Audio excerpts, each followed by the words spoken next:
Hello friends, I'm Rosa. Welcome to the channel. So today we are doing a tag video. So this is an older tag. I think it's called Spring Tag. I cannot remember the original creator's name, but I will make sure to link to their video in the description box down below if you want to check it out. But essentially we got 9 questions. Yes, 9. We're going to talk about books today. I hope you are excited. If you want to check out the books, I will make sure to link to those too in the description box. However, let's get started with the questions, the prompts, whatever we call these. So the first one is flowers. All the flowers we remember are blooming again. Pick a book that's a fresh take on a retelling. So I actually went through, I think most of these I've read this year, but I could be slightly wrong. But I went through a lot of my different retellings to see which one I thought was like the freshest take on a retelling. Was very tempted to choose Heartless, but then I remembered that I had read Lore Olympus by Rachel Smith, or Smythe. I don't know. This is a thing. I do not know how to pronounce names. Moving on. This is a graphic novel and I freaking love it. So this was like, I had the best time when reading this because it's so cute. It's so touching. It's so sad. It's so lovely at the same time. And I really love like, this is a Hades and Persephone retelling, and I love that it's like city vibes still, and then this sort of like, I don't know what you would call this style, but it reminds me of watercoloring sometimes. I know it's like, is it though? Like, is it watercolor? Like, it just reminds me of it. And it's very vibrant. And Persephone is the cutest character ever. This is Persephone right here. She's so cute. But anyway, so I like that in this one, the gods, the Greek gods, all have their different colors. At least I think most of them have different colors. But essentially we follow Persephone in short as she is being introduced into the god life in the city, which is like it's very rich when it comes to nightlife, the nightlife. You know what I mean? Okay. So they go out a lot, they drink a lot, they party a lot and stuff. And then one day something happens, I think actually at her first party. And somehow she ends up in the underworld where Hades is, and he's very taken with her. And there's a whole like thing there. So that's Lore Olympus. I have not read volume 2 yet. I should definitely start that. I will start that. I loved the first one. Loved it. Question 2 is Cadbury mini eggs. We don't really have those in a lot of places here, but I did eat them every spring when I lived in Scotland, so I agree that they're amazing. Obviously, the superior springtime candy of choice. Pick a book that you consider to be a sweet treat. So I don't really know what a sweet treat is. I think most of my, like, is it something that's like overly cute and kind of sappy a little, because I don't know. Like, I don't know. I don't really have that. The best one that I could come up with for this prompt was Book Lovers by Emily Henry, because I just found it very, very sweet. Even if our lead character is technically supposed to not be, but I found it very, very cute. Also very much a contemporary romance, and Emily Henry definitely believes in happily ever afters. So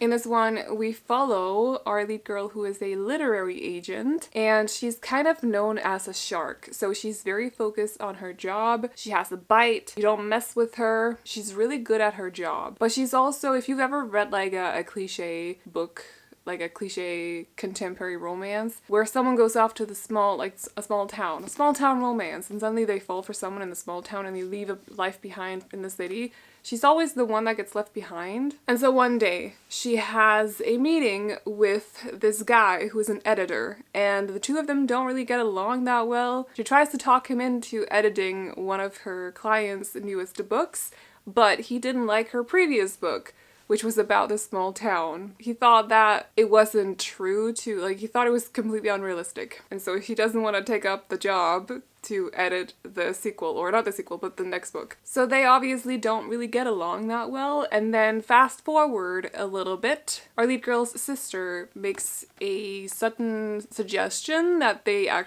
go on a vacation to this town that the book took place in. So they take off there. Her sister's like, I got this long list of things that you need to try when we're in the small town. This is gonna be your romance book.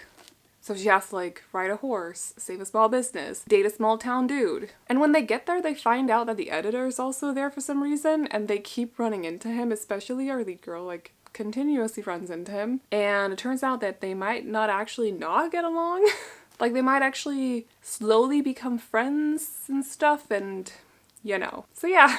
That's Book Lovers. I thought it was really cute. I thought it was very sweet. So to me, this is probably my best example of a sweet treat in my collection of books. Then the third question is allergies. Seasonal allergies often make your eyes water. Pick a book that made you cry. I don't actually have allergies, but I have read books that have made me cry. So these were not read within the last year, but the one that I did read that made me cry, I don't have a physical copy of, so yeah. However, The Infernal Devices by Cassandra Clare. Oh, my hair.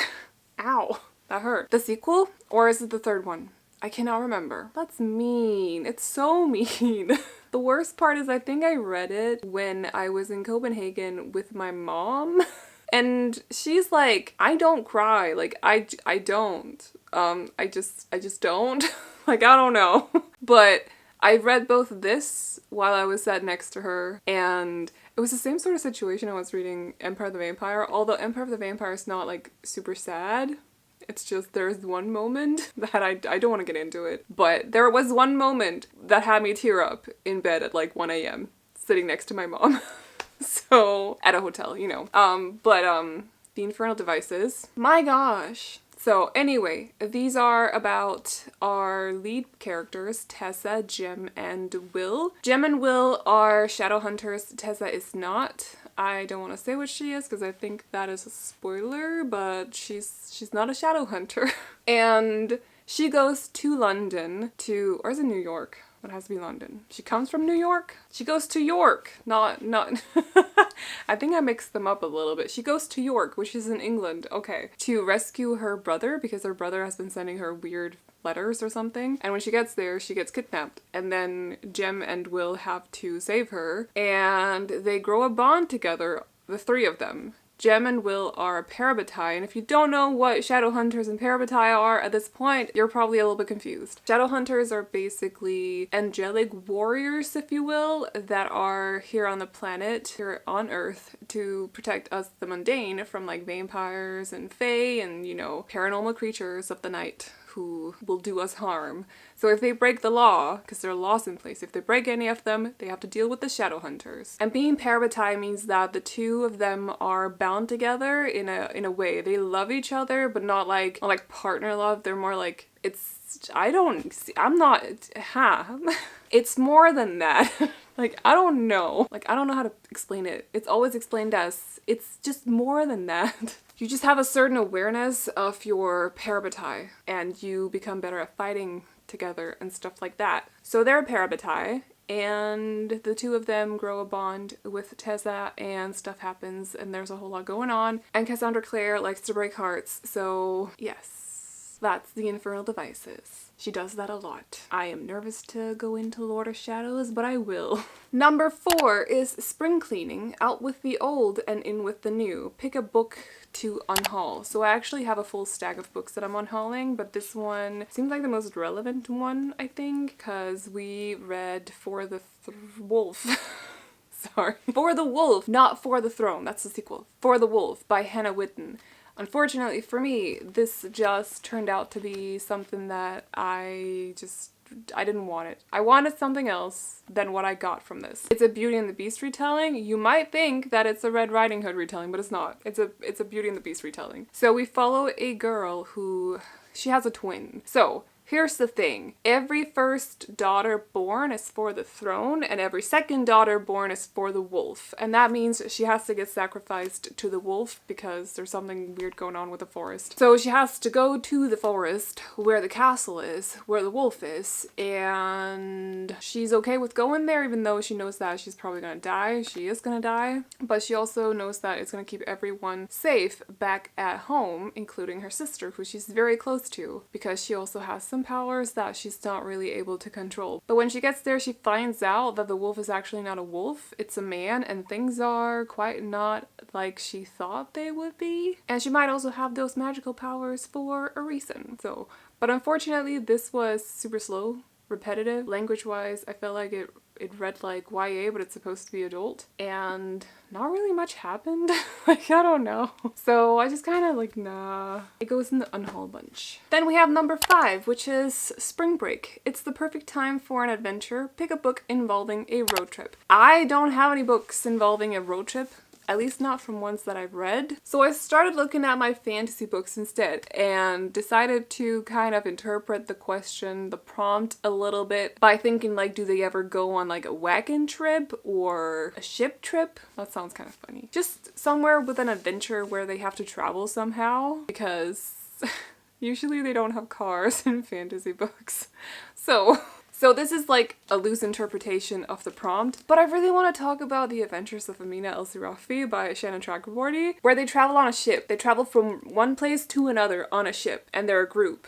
So I feel like it's a road trip, even though it's more like a water trip, but you get what I mean, right? Yeah, I feel like it counts. In this book, though, we follow Amina Al-Sirafi, who is a pirate. She is the captain of her pirate ship, and she is known to be ruthless and a really good captain. But she has decided to retire because she has a daughter who she loves very much, and she just wants to take care of her, be at home, and just live life with her daughter close by her side, until one day she's approached by someone who wants her to rescue an old crewmate's daughter. And it's more or less threatening to doing it, so it's not like she had a choice. And when she goes on this adventure, it turns out that this whole quest that she's been sent on is not exactly as straightforward as she was told. Things are not exactly as they seem. It's very messy. There's a dude with powers, there are creatures, there's magic. It's just all messy. And Amina is like, I'm gonna go through with this so I can have my money and I can get home to my daughter and possibly also become a legend.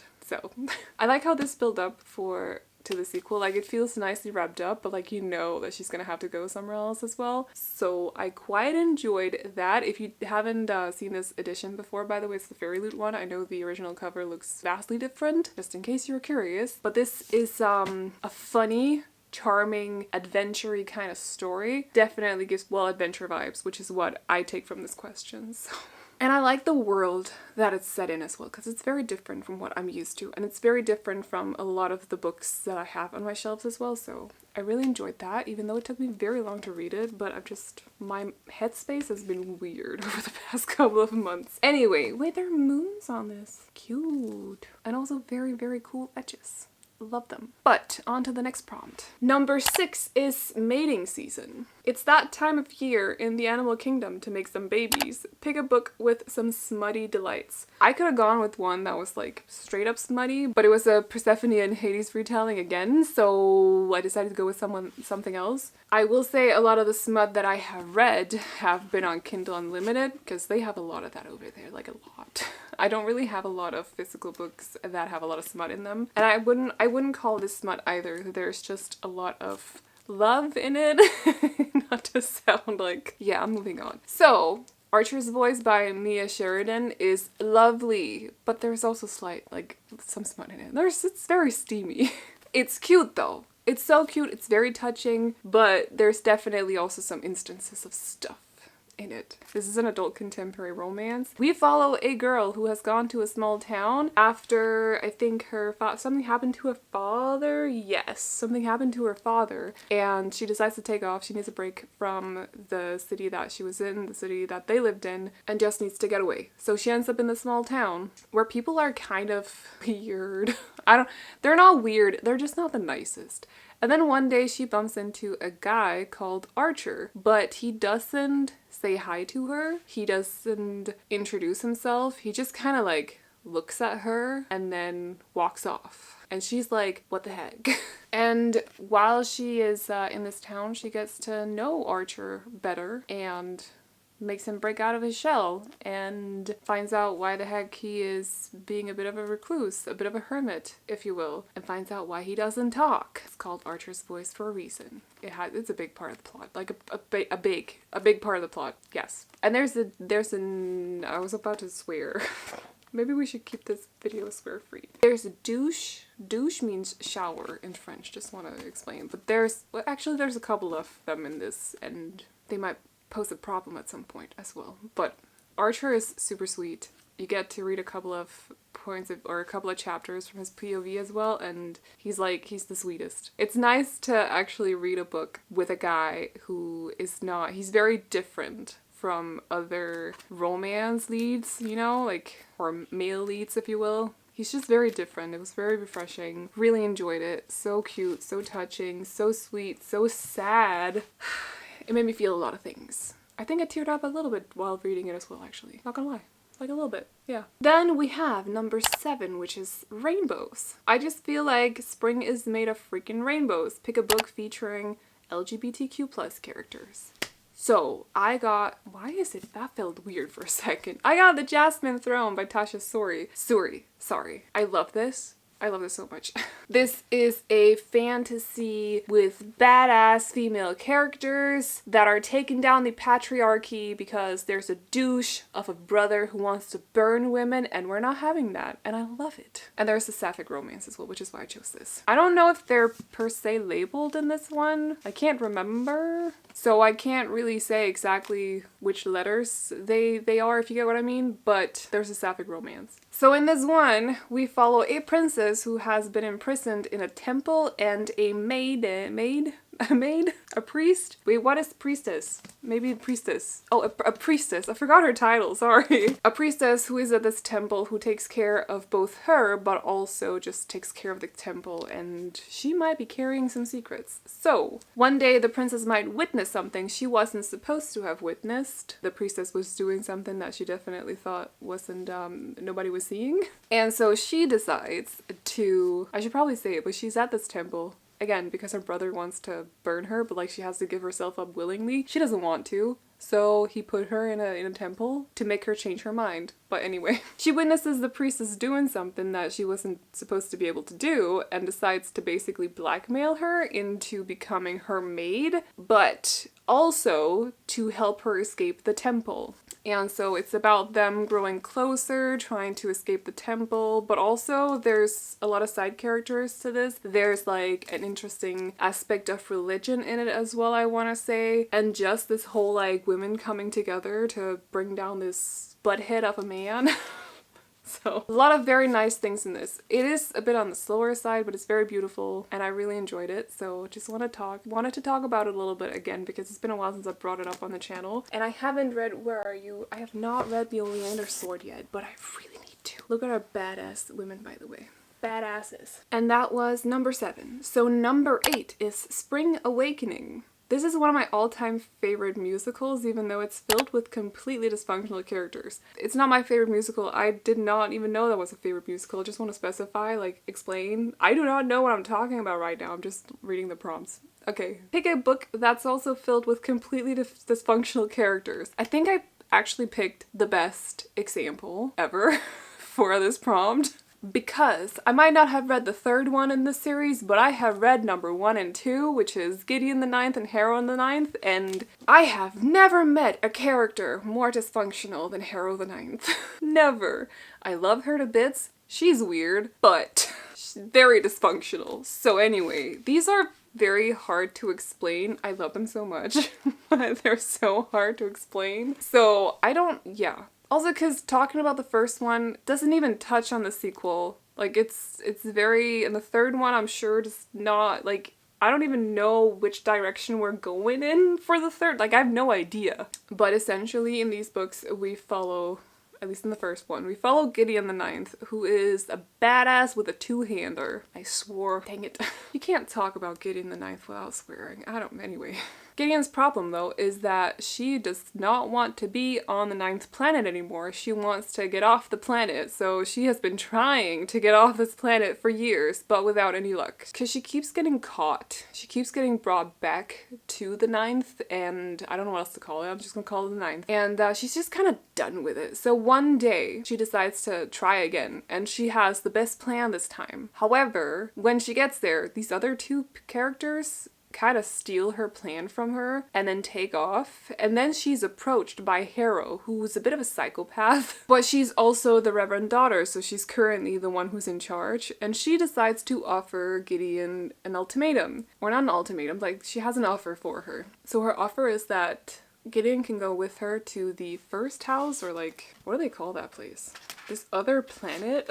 Do we call it the first house? The second house? I cannot remember where it is. Anyway. But she has to go with Harrow to be her cavalier. Her cavalier. Yes. Which is basically like a bodyguard, a protector, because Harrow is a necromancer, so she has necromancy powers, but she needs a swordsman to basically bodyguard her while she's at this place, because Harrow is going to become a lictor, which is basically like a necromancer with superpowers. And so Gideon decides to go with her, because if she does, she actually gets to leave afterwards. So of course she can't turn down that offer. So they take off, but when they get there, things are weird. And people go dying, and things are mysterious, and it's very confusing. It's a lot of fun though. Just be patient with the first one. I swear. I'm actually wearing Gideon the Ninth socks. I didn't realize until now. But it's like, it's super weird, and then it just gets weirder in Harrow. It's very strange. Like, I read the whole of Harrow just being like, what the heck? I was so confused, and I was like asking questions all the time, and I didn't understand what was going on. And then all of a sudden it was like, oh, what? Like, it was very interesting. Very interesting. So Tamsin, I still don't know how to pronounce her last name, but Tamsin is a very unique author, and I would definitely consider giving them a try, but just be a little bit patient, and I swear it'll pay off, at least if it's your kind of thing. Also very genre bending, these books, because it's fantasy but sci-fi, and then mystery, horror. There's a whole lot going on. It's very interesting. Don't ask me why I have not read, what's her name? Nona? I've not read Nona yet, but I will. I will. She loves burgers, so I feel like we're gonna get along. But like, who are you though? I have no idea. I have no idea who she is. I have no idea. None whatsoever. It's very confusing. And that brings us to the last question, which is, in like a lion, out like a lamb. Not a lamp. A lamb. Pick a book series that didn't get better as it progressed. So I picked a duology because this is probably the most disappointing read that I've had in these recent months, or within the like last 6 months or so. And it's only a duology, not a full-on series. I feel like a lot of series actually get worse as you progress in them. There's a few that get better, but I think it's like a general thing that it just gets a little bit worse. I don't know. It's rare that you find a series that only gets better, I feel. But the contrast between these two books for me was extreme. So I picked Six Crimson Cranes and The Dragon's Promise. Six Crimson Cranes being the first one. These are by Elizabeth Lim. Freaking love the covers, by the way, like adorable. But I will say, when I read the first one, these are marketed as YA fantasy, but they feel a little bit more like middle grade. And when I read the first one, I think I was in the mood for that kind of vibe. I really enjoyed it. I thought it was so great. Shiori as the lead character is so charming, and there was a nice story to it. It felt a bit like an adventure, but like you felt sorry for Shiori a lot of the time as well. Had a lot of feeling in it. And then the sequel, and then it just didn't deliver what I feel like it promised. I'm trying to say this in a way so that if you read it, you know what I mean. But if you haven't, you'll be like, what the heck? The sequel took a turn that I feel like it didn't need to, and the focus and the whereabouts were not what I wanted.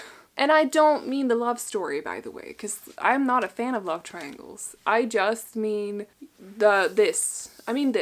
Yes, okay? If you want to know a little bit more, I did write a review over on Goodreads. I can't remember if I went into spoilers, but anyway. In Six Crimson Cranes, though, the first one, we follow Shiori, who is a princess of I think he's the emperor, but I can't recall exactly what his title is. Shiori, though, has powers, magical powers. The thing is, though, that she is the princess of this kingdom that has forbidden magical powers. And then one day she's busted in doing something with her powers and is basically thrown away, like she is first off cursed and then ordered to leave. So she's cursed in a way that if she ever speaks a word, one of her brothers, who've been turned into Crimson Cranes, by the way, one of her brothers will die. So she can't even write down what her name is. She cannot tell anyone what her identity is, otherwise her brothers will die. So it's about her going off and kind of like figuring out a way to lift this curse, and also figuring out why the heck this person would even curse her in the first place.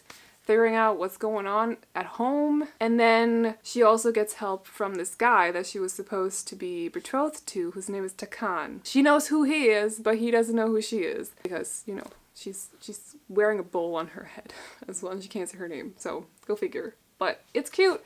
It was fun. I loved it. I think it was very cool to see a story, because I like dialogue in my books. Like, I'm a very big fan of dialogues, outer dialogues, not inner ones. I don't like thoughts as much. I just like talk. So it was very fun to see a book that managed to somehow still make it interesting despite the fact that she doesn't talk throughout the whole book basically, or at least like the majority of it. But I still liked it. I still thought it was entertaining and the pacing was nice and stuff. And then I just got to the sequel and it's like, what the heck? Like, what? Like, it was so disappointing. I don't know. I'm so bummed out. Like, how can this? Look at it. Like, how can this not be good? That's so sad. I'm very sad again. That was a weird one to end off on. Anyway. But those were the prompts in the spring tag. I will make sure to write them all down below as well. So if you want to check them out, if you want to answer them yourself, feel free to. But that is all I got for you guys today. Again, the books are linked in the description box as well. So if you want to check them out, feel free to do that. But I think that's all I got. So hope you all enjoyed this video. If you did, feel free to hit the thumbs up. And if you want to see more videos like this from me, but also TBR videos, which by the way, May TBR is going up soon, so hope you look forward to that. But also wrap-ups, readathons, reading vlogs, bookish unboxings, and all the other booktube stuff. Definitely consider sticking around by clicking on the subscribe button. However, that is all I got for you guys today. So I hope you enjoyed it, and I will see you all in the next one. Bye-bye.